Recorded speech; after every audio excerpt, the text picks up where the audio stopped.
G'day everyone, so in this video I'm going to talk to you about my flash setup and some of the changes I've made using my Godox flashes. So primarily just with how I support them while I'm shooting real estate. So first of all, in the last video I posted about the AD200 which I've been using, I basically had a little junky light stand pole and I was using the Godox bracket, the bracket that comes with the AD200. I was actually using that bracket and sliding that onto the end of like a little mini light pole.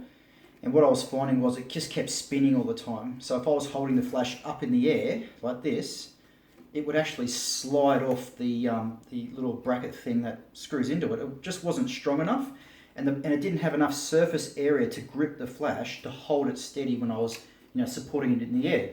So I bought a separate pole. I'll show you that one. This is this pole here. So I actually bought this boom pole. It's just like a hand pole. Slides in and out. It's nice, it's aluminium, but it was still a bit too flimsy. Now I was using this again with the bracket for the AD200 that comes with it, screwed into the AD200, but I still had the same problem. The actual bracket doesn't have enough surface area on it to grip the flash to hold it like this sideways, okay? So what I came up with, I was just sitting in my office and I was thinking about what I could do, and it suddenly occurred to me that my Manfrotto monopod has this little unique feature which Manfrottos do. I'm not sure if they all do, but I know Manfrotto does. And that is, on the end you've got the 3/8 screw, but if you push it down, and I'll show you this, if you push it down, underneath, I can't do that, there you go. Underneath you've got a 1/4 inch screw. And that's the great thing about these Manfrotto tripods. And the AD200 obviously has a 1/4 inch screw in there. So if we push it on, and we screw it, it'll actually screw into the 1/4 inch screw on the monopod. And the great thing about the monopod is, look at that nice big surface area there. So the monopod, the top of it, is nearly as wide as the actual AD200 itself. And it's got a nice grip, it's got a nice grippy surface in there. So you can do that nice and tight, and that is not coming loose. Not in a month of Sundays. Okay? Great system. Now, even better, just in case it does come loose, you have the hand strap for your monopod. And what you can do is actually loosen it a bit. And then you actually slip it around your AD200 and tighten it on.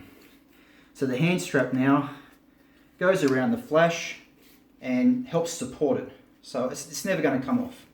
It's tight as, it's never going to come off. And I can extend my monopod out once, twice, 3 times. So we have a super long light now, super long pole, and I can stretch this right out. So when I'm shooting a room now, I can go right out really far. All right.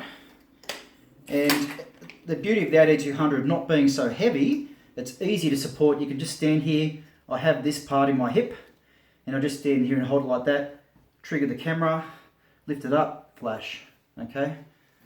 So the Manfrotto monopod, this is the 680B monopod, and it's brilliant. It's an aluminum monopod, it's not carbon fiber, but it doesn't really need to be, okay?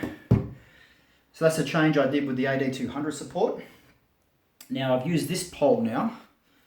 So this pole here I got on eBay. This is a nice aluminum pole, and I connected it with this little mini tripod here. I also got that from eBay separately. So I've got these two pieces separately, and that's a nice big adjustable tripod head. So this pole here extends. You have 2 extensions. There's one that's now sitting on the ground, and that's about that height there on me. I'll take the next one up, and that's now above my head. That's about 20 centimeters, at least 20 to 30 centimeters above my head. So on most homes now, I can actually stand this up. It's a nice lightweight. It supports itself. The actual, the V862 flashes or any speed light, they're really not that heavy. So they'll sit on there and not going to tip over unless you're outside. If you're outside in the wind, they might rock a bit and tip over. But you can also adjust these legs outwards. So this particular one I got has adjustable legs, just like a tripod. So you can go right out, right down. So you can find even wider level to have a little bit more stable if you need it more stable. Ooh, wash the ceiling there.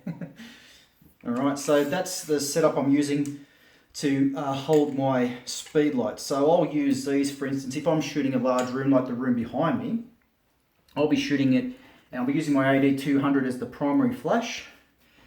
Okay, and if I have an area on the other side of the room over there, say a darker hallway, I'll take this down, I'll lift this up, take it down, put it in the hallway, switch it on, and now I can control some fill light in the hallway down there from my X1 trigger up here and have my primary flash up here with me.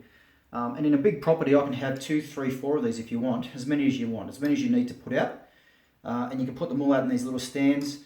And the beauty of this little stand here also is it's really lightweight.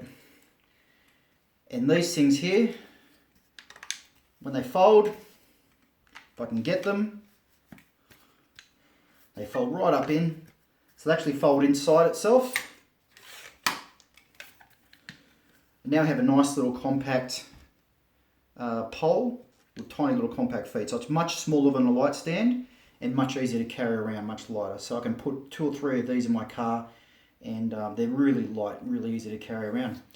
So yeah, that's my setup. That's what I'm using right now to support my flash units while I'm shooting real estate. If you have any questions about this gear, or you want to know any specifics about the actual people I bought this off on eBay or anything like that, just drop a comment below. Otherwise, I'll see you next video. Thank you.